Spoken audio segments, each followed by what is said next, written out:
ఏంటి స్టిల్ మీ పర్సన్తో మీకు నో కాంటాక్ట్ సిచ్యువేషన్ నడుస్తుందా?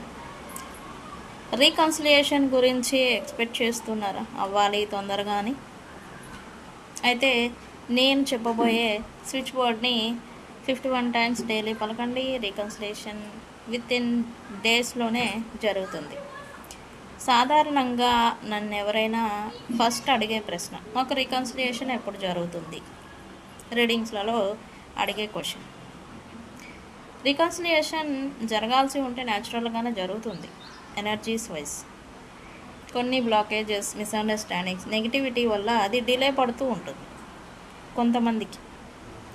సో ఎప్పుడైతే ఇట్లా డిలేస్ పడుతూ ఉన్నాయి, ఇంకా నెగిటివిటీ, మనస్పర్ధలు, వ్యతిరేకత, విద్వేషణ భావం ఇంకా మీ మనసులో నుంచి లేదా మీ పర్సన్ మనసులో నుంచి ఇంకా పోలేదు అని అనుకున్నప్పుడు ఈ స్విచ్ వర్డ్, నేను ఇప్పుడు మీకు చెప్పబోయే స్విచ్ వర్డ్ అనేది వెరీ ఎఫెక్టివ్గా వర్క్ అవుతుంది. చెప్పండి. ఓకే, ఫస్ట్ ఈ స్విచ్ వర్డ్ పలికే ముందు మీ పర్సన్ పేరు చెప్పాలి.